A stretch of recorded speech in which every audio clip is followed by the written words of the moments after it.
Buddhism है क्या? बाबा साहब ने खुद में कहा कि it's a way of life.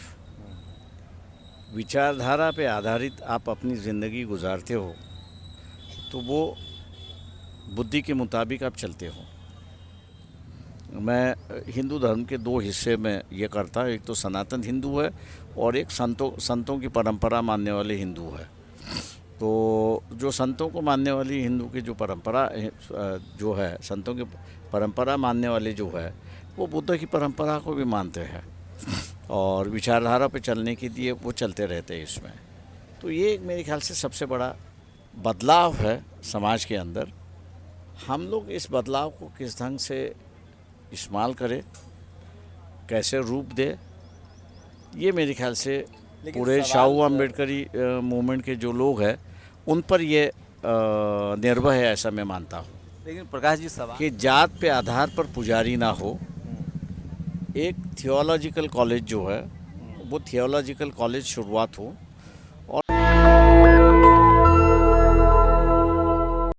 प्रकाश अम्बेडकर हैं, इस समय बोध गया में धरने पर बैठे हुए हैं। महाराष्ट्र में सबसे ज़्यादा समर्थन मिल रहा है।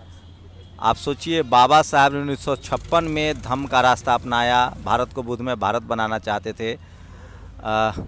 कैसे देख रहे हैं सर, क्या लग रहा है ये जो चूँकि महाराष्ट्र में आप बहुत ही ज़्यादा बुद्धिस्ट हैं, देश भर में अब धम्म के अनुयायी हैं और ये बोध गया का मामला लगातार लगभग 60 दिन से ज़्यादा हो गया है।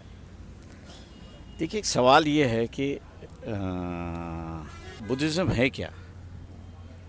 बाबा साहब ने खुद में कहा कि it's a way of life. विचारधारा पे आधारित आप अपनी ज़िंदगी गुजारते हो तो वो बुद्धि के मुताबिक आप चलते हो। मैं ये समझता हूँ कि डिक्लेयर्ड अनडिक्लेयर्ड की अगर बात हम लोग करें तो डिक्लेयर्ड की संख्या कम है, अनडिक्लेयर्ड की संख्या ज़्यादा है, कि जो बुद्ध को मान के चलती है, बुद्ध के विचारों को मान के चलती है। और इसलिए मेरे ख्याल से इस देश में बदलाव जो है वो काफ़ी बड़ा पैमाने पे आ चुका है। जो मूल निवासी है, जो यहाँ के जिनका डीएनए है बाय बर्थ, वो बुद्धिस्ट ही हैं। मैं सवाल ये कहूँगा कि जिनको जाति विशेष के नाम से अपमानित तौर से देखा जाता है, वो मेरे ख्याल से ओपनली अपने आप को कन्वर्ट कर लेंगे और ये कहेंगे कि मैं अब बुद्धिस्ट हूँ, क्योंकि उसको एक नया नॉमेनक्लेचर चाहिए, उसको एक नई आइडेंटिटी चाहिए और इस बात को उसको पता है कि ये नई आइडेंटिटी मुझे मिलती है तो मुझे इज्जत मिलती है, मुझे सम्मान मिलता है, मान मिलता है और मेरे अधिकार की रक्षा होती है। लेकिन बहुसंख्यक हिंदू जो है वो विरोध नहीं कर रहा है इस आंदोलन का। सवाल ये है कि मैं वही कह रहा हूँ कि ये जो आप विरोध नहीं कर रहे हैं, ये जो इस्तेमाल कर रहे हो अनडिक्लेयर्ड, मैं बुद्ध की विचारधारा या बुद्ध के तत्वों पर चलने वाली संख्या जो है वो काफ़ी बड़ी है और इसलिए ये काफ़ी बड़ी होने की वजह से आज सनातन हिंदू भी जो है वो इसको खुलेआम विरोध नहीं कर रहा है। मैं हिंदू धर्म के दो हिस्से में ये करता हूँ, एक तो सनातन हिंदू है और एक संतों की परंपरा मानने वाले हिंदू है। तो जो संतों को मानने वाली हिंदू की जो परंपरा जो है, संतों की परंपरा मानने वाले जो है वो बुद्ध की परंपरा को भी मानते हैं और विचारधारा पे चलने के लिए वो चलते रहते हैं इसमें। तो ये मेरे ख्याल से सबसे बड़ा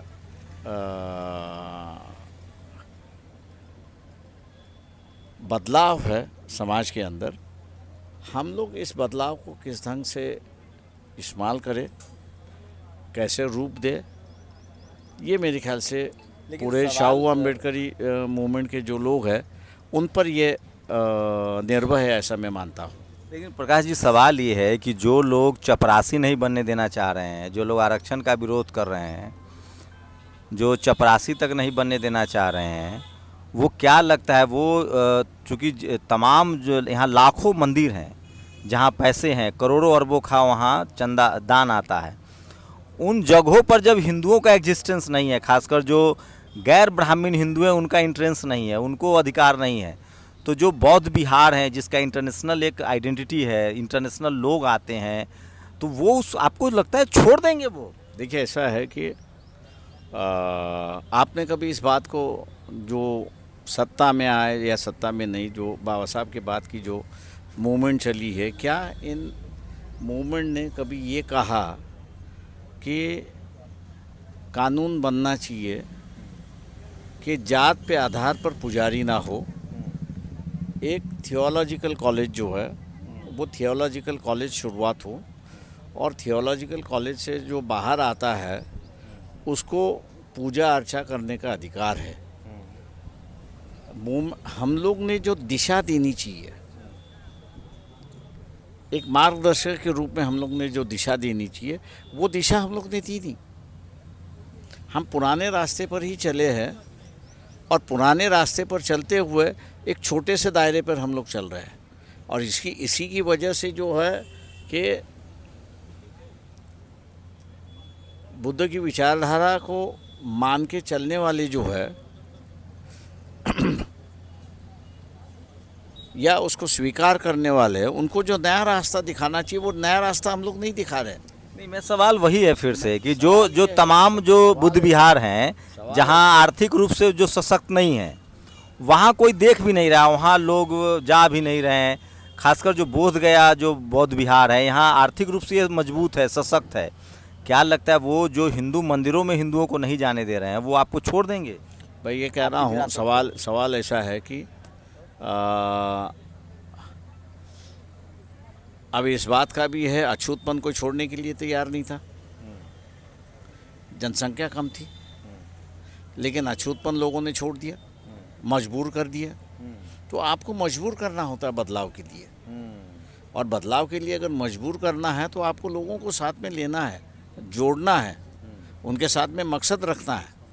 हम लोग जो है वो मकसद नहीं रख रहे। लेकिन उन्होंने तो एक नई कोशिश कर दी, वो कह रहे हैं कि हम लोग जो है वो, अब देखिए मैं आपके इस बात बताऊं कि 1990 में जब ये निजीकरण का मामला आया, तो मैं तमाम लोगों से ये कह रहा था कि भैया आप छोटी सोच से इससे मत देखिए कि भैया निजीकरण आए तो आरक्षण गया। अब मैंने कहा इससे कुछ हासिल नहीं होगा आपको निजीकरण के माध्यम से देश की आर्थिक परिस्थिति पे परिणाम क्या होगा। और उस वक्त मैं मान के चलता हूँ कि 1989 में चंद्रशेखर जब प्राइम मिनिस्टर थे, तो एक्सटर्नल बैलेंस ऑफ पेमेंट पे हम लोग डिफ़ॉल्ट हुए थे, लेकिन किसी ने घाव नहीं बोला। मतलब मान लो कि जैसे कि हमने किसी के पैसे डुबा दिए हैं, तो जो साहूकार है वो भाग के आता है, तुम्हारे घर के सामान जो है वो ले जाता है, क्योंकि उसको कुछ बचाना है। लेकिन भारत के उस अर्थव्यवस्था पे उस पर हुई नहीं। उसकी वजह ये थी कि आपका पब्लिक सेक्टर इतना स्ट्रांग था कि वो जानते थे कि भाई अगर हम लोग ने अभी घाव बोल दिया तो व्यापार हम लोग का बंद हो जाएगा। पैसे तो हमको मिल जाएंगे तुरंत, लेकिन उसके बाद में हमको जो है व्यापार नहीं करना होगा। हम लोग जो है वो अपनी बात जो बड़े प्रपेक्ष में रखना चाहे उसको हम लोग रखते नहीं है। हम लोग जो है वो छोटा दायरा देके उस पर चल रहे हैं। जैसे कि आज यहाँ पर जो है वो ये बुद्धिस्टों के हाथ में होना चाहिए। बात सही है कि बुद्धिस्टों के हाथ में होना चाहिए, लेकिन क्या हम इसका दायरा बनाने के लिए तैयार हैं? जैसे कि आज की परिस्थिति में देखिए तो अंतर्राष्ट्रीय इंटरनेशनल सिचुएशन जो बनी है वो आइसोलेशन की सिचुएशन बनी है।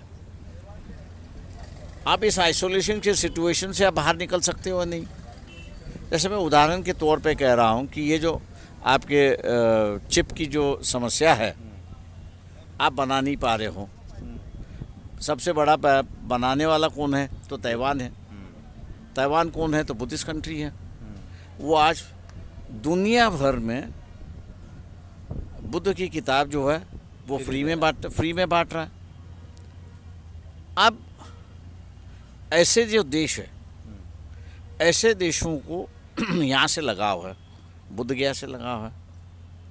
सारनाथ से लगाव है, लुम्बिनी से लगाव है। अगर इन परिस्थितियों को आप जोड़ते हैं तो आप एक आंदोलन भी बड़ा करते हो और देश की एक जो समस्या है उस समस्या का भी आप हल निकालते हो। प्रकाश जी, एक और सवाल है कि पहले अभी तक आप लोग ये तर्क दिया जा रहा था कि बीटी एक्ट जो है वो आज़ादी से संविधान लागू होने से पहले बना है और गुरुद्वारा में सिखों का प्रबंधन है, इस्लाम वाले लोगों का प्रबंधन है मस्जिदों में। अब उन्होंने जो वक्फ बोर्ड बिल लाया है उसमें वो हिंदुओं को डालना चाह रहे हैं, तो अब तो वो लॉजिक देंगे कि देखिए हमने मुसलमानों में हिंदुओं को घुसाया है तो बुद्धिस्टों में हिंदुओं को रहने दीजिए। देखिए ऐसा है कि वो मुझे नहीं लगता कि सुप्रीम कोर्ट में वो टिक पाएगा। उसकी वजह है कि सुप्रीम कोर्ट के लार्जर बेंच के 3 जजमेंट्स हैं मैनेजमेंट के ऊपर, और उन्होंने ये कहा है कि भैया भले हिंदुओं का मंदिर हो लेकिन वो किसी एक सेक्ट का मंदिर हो, तो उसमें बाकी हिंदू जो है वो मैनेजमेंट में जा नहीं सकते, जो सेक्ट है वही उसको मैनेज कर सकते हैं। ये सुप्रीम कोर्ट के 3 जजमेंट्स है। अब जब विद इन हिंदूज सेक्ट की बात की है, वहाँ पर हिंदू ये कोई धर्म नहीं है, अलग अलग सेक्ट के जो लोग हैं उनको मिला के कहा है कि भैया ये हिंदू है। अब उसमें जाके जब सुप्रीम कोर्ट ने ये कहा है कि भैया अगर एक सेक्ट है उसकी अपनी एक परंपरा है, उसकी अपनी एक पूजा अर्चा है, तो उस पूजा अर्चा के मंदिर में जो है वो बाकी के हिंदू जा सकते हैं, लेकिन उसकी मैनेजमेंट जो है वो सेक्ट के ही लोग ही करेंगे। तो मेरे ख्याल से ये सुप्रीम कोर्ट का लार्जर बेंच का डिसीजन होने की वजह से मुझे संदेह है कि ये जो संशोधन बिल ले आए हैं ये टिक पाएगा या नहीं टिक पाएगा। आपको क्या लगता है, लोकसभा में भी मामला उठाया, दर्जनों सांसद ने उठाया है, सत्ता पक्ष के लोगों ने भी बात की है और बिहार विधानसभा में भी मामला उठा है, तो एक पोलराइजेशन देश भर में ये मामला तो पहुंच गया। अब क्या करने की ज़रूरत है, क्या रणनीति होनी चाहिए? देखिए मैं इसमें जो है जो हम लोग जैसे लोग हैं जो इसमें ये है, मैंने इसलिए कोई विज्ञापन देने से या मेमोरेंडम देने से मैंने मना कर लिया है सबको। एक ऐसा है कि सब मिलके, जैसे मैंने अभी भंती जी से बताया कि हम लोग क्या चाहते हैं और उस प्रोसेस का सिलेक्शन कैसा हो, इसका विवरण अगर हम लोग देते हैं तो शायद मेरे ख्याल से सरकार से बात करना आसान होगा और उचित भी होगा। आज जब बातचीत चलती है तो भैया वो यही कहते हैं कि भैया आपको क्या स्ट्रक्चर चाहिए ये बताओ, और अलग अलग स्ट्रक्चर कि हमें सिर्फ बुद्धिस्ट चाहिए मैनेजमेंट में। सवाल ऐसा है कि कौन सिलेक्ट करेगा उस बुद्धिस्ट को?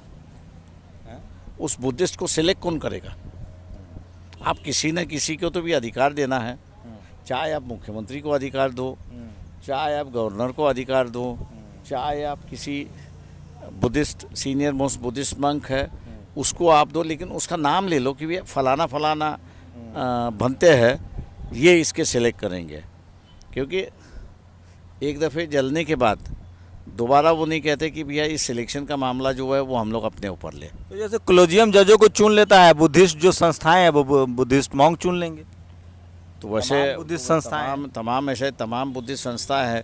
उन तमाम बुद्धिस्ट संस्थाओं में कौन सी बुद्धिस्ट संस्था है कि जो उसकी मेमोरान होगी, उस मेमोरान की जो है वो कंडीशंस क्या होंगे, या जो माइनॉरिटीज कमीशन है वो इसको तय कर ले। माइनॉरिटी कमीशन भी तो है। सवाल ये है कि हमको लिख के देना होगा वहाँ पर कि वह माइनॉरिटी कमीशन जो है वो माइनॉरिटी कमीशन जो है इसके ट्रस्टी अपॉइंट करे, लेकिन वो बुद्धिस्ट ही हो। आप बुद्धिस्ट हो और वो उसको और उसका चेयरमैन भी जो है वो वही सिलेक्ट करे। लेकिन सवाल वही आएगा जो माइनॉरिटी कमीशन का चेयरमैन और कमेटी जो कहेगी कि भाई आप उसके हमको एक रूल्स एंड रेगुलेशंस बना के दे दो कि हम किससे कंसल्ट करें, किन लोगों से हम पूछें। तो अभी तो बात हो रही कि वो बातचीत के लिए तैयार नहीं है, बुला ही नहीं रहे। बुलाएंगे नहीं क्योंकि हमारा कोई बुलाएंगे तो नहीं मुझे लगता है, लेकिन हम लोगों का जो मांग है, डिमांड है, सिस्टम है, वो मेरे ख्याल से हम लोग ने तय करनी चाहिए। क्योंकि आंदोलन से जो आंदोलन से जो लोग ऐसा है कि आप इसका दायरा कैसा रखते हैं, बनाते हैं, उस पर मेरे ख्याल से सरकार पर प्रेशर भाई आप कितना संतुष्ट है और क्या करने की जरूरत है अब? मुझे तो लग रहा है कि ये पैन इंडिया प्रदर्शन जो है खासकर ग्लोबली भी इम्पैक्ट हुआ है, सोशल मीडिया पर ट्रेंडिंग है, संसद में सवाल उठ रहे हैं, तमाम लोग इस बात को मुद्दा को उठा रहे हैं, तो प्रचार प्रसार तो है और क्या करने की जरूरत है? महाराष्ट्र से सबसे ज़्यादा समर्थन मिल रहा है। हमारा जो ये है उससे मेरे ख्याल से मैंने जैसे भंती जी से कहा कि मैनेजमेंट का जो क्लॉज है वो काफ़ी स्पेसिफिक होना चाहिए, चाहे किसी को अच्छा लगे बुरा लगे, उसका मेरे ख्याल से एक स्ट्रक्चर बनाना चाहिए। हम सभी को एक साथ नहीं ले सकते। बुद्ध का भी कहना है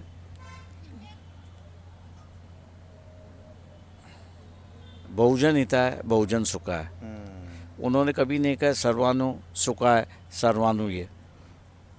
बहुजन जितना साथ में ले सकते हो बहुजन को, आप उतना लेना चाहिए, और वो मेरे ख्याल से आपकी बेस होनी चाहिए उसको सिलेक्शन कमेटी बनाने की।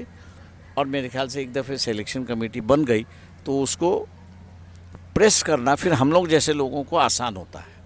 तो प्रकाश अम्बेडकर हैं, वो खुद बोधगया आए हैं और पूरी बातचीत आपने सुनी है। ये आंदोलन जो है वो बड़ा होता जा रहा है और कम से कम पब्लिक डोमेन में तो आ ही गया है। संसद में, विधानसभा में सवाल उठ रहे हैं। प्रकाश अम्बेडकर खुद आए हैं। आप इसे समझ सकते हैं कि देशव्यापी इस आंदोलन को जो है वो समर्थन मिल रहा है। बिहार में विधानसभा चुनाव भी है, उस पर भी असर होगा। और धम्म के जो अनुयायी हैं और जो गैर बुद्धिस्ट लोग हैं, वो भले हिंदू हों, लेकिन जो बीकर सेक्शन के लोग हैं, जो किसान कम्युनिटी के लोग हैं, ओबीसी, एससी, एसटी, वो भी इस मामले में लगातार इस आंदोलन का समर्थन कर रहे हैं। आप लोग अपनी राय ज़रूर दीजिए, क्या सरकार इसको मानेगी? सवाल वही है कि अभी भी हिंदू धर्म के जो बड़े मंदिर हैं वहाँ पुजारी और ट्रस्टी ज़्यादातर ब्राह्मण समाज के लोग हैं। क्या वो अपना वर्चस्व मंदिरों पर से छोड़ेंगे और क्या वो बुद्ध विहार जो बोध गया है उस पर अपना वर्चस्व जो है वो छोड़ने के लिए तैयार होंगे? रास्ता क्या है? आपकी प्रतिक्रिया बहुत ज़रूरी है। शंभू कुमार सिंह, नेशनल दस्तक, बोध गया, बिहार। नेशनल दस्तक की आपसे गुजारिश है कि अगर इसको बचाना चाहते हैं तो नेशनल दस्तक को सब्सक्राइब करने के लिए रेड कलर के सब्सक्राइब बटन को दबाएं, फिर बेल आइकन की घंटी दबाएं। नेशनल दस्तक को बचाने के लिए बहुत ज़रूरी है कि हर खबर को शेयर करें, लाइक करें, कमेंट जरूर करें।